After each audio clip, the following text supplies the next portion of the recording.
Yesterday I got rid of my hand truck.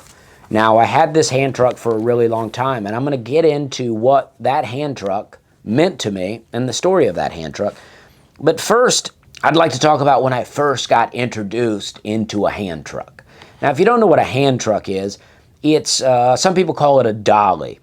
It's usually a metal thing with two wheels on it and then a flat kind of scooper. And you can slide it under a box, and then you can tilt it back, and then you can easily roll a heavy box around with you. If you've listened to the podcast, you know that I tried to join the Army, and then I got arrested and never made it into the Army. And so I had bought the trailer that I grew up in for $1,000.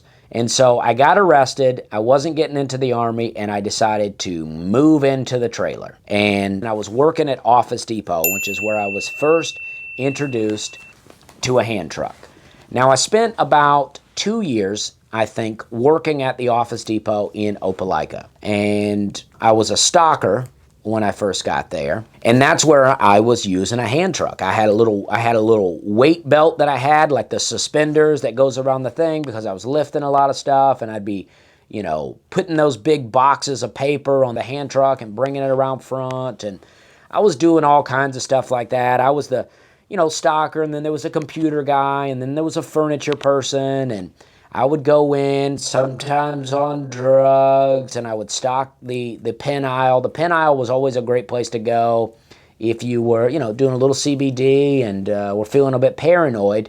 I would just go immediately to the pen aisle, and I would really get into stocking the pen aisle because I could put my focus into that and be away from the people. So my hand truck, right? So I got rid of this hand truck the other day, and the reason that I want to talk about this hand truck is because this was my hand truck that I had bought I bought it in about 2011, and I was living downtown at an apartment. I was living at 27 Burns Lane, right downtown. And in 2012, I quit drinking, and I quit my job, and I sold my car.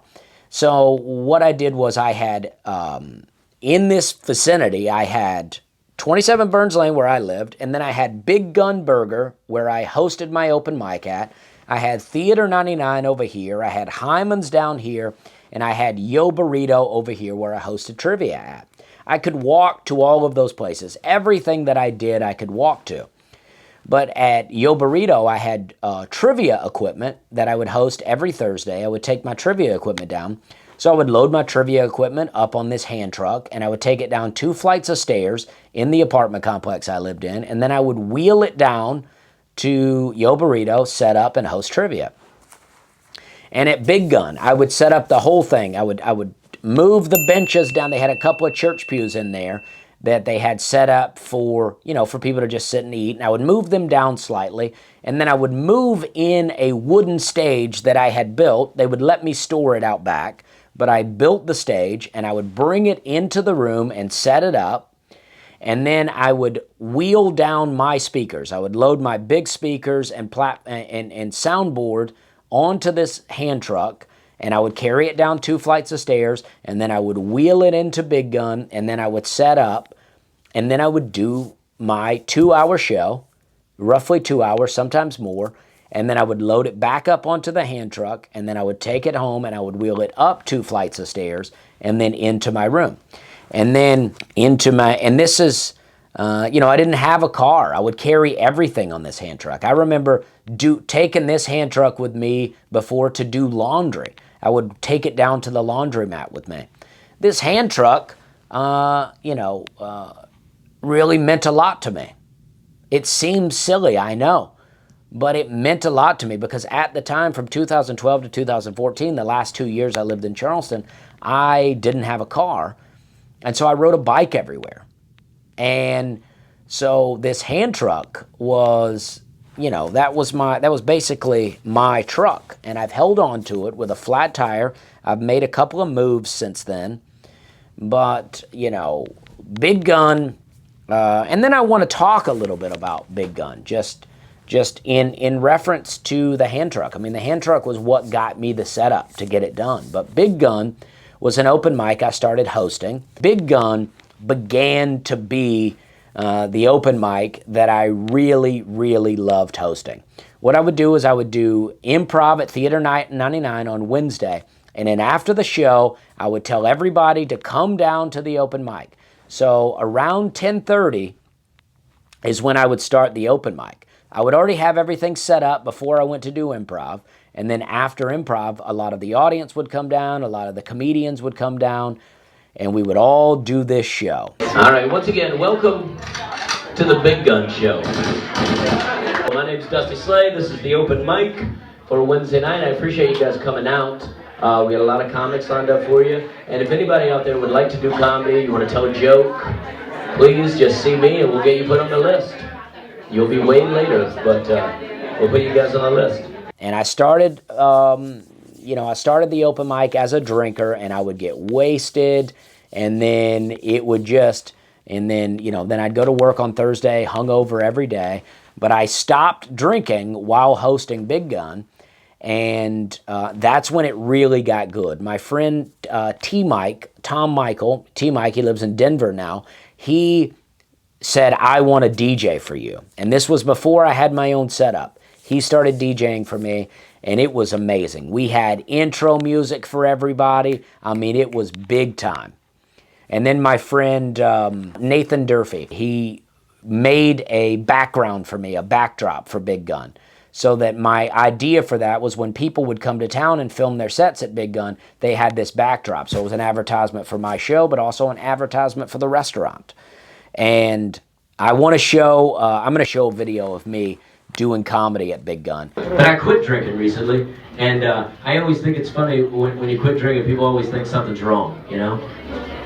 Your non-drinking friends are proud of you. Your drinking friends are disappointed. And your hardcore drinking friends are so supportive they won't even call you anymore. But you always get that guy, he's like, well, I'd buy you a beer, but you quit drinking. I was like, I'll take the $4. How many beers was you going to buy me? I looked completely different. I was a different guy back then. Clean shaven, slick back hair.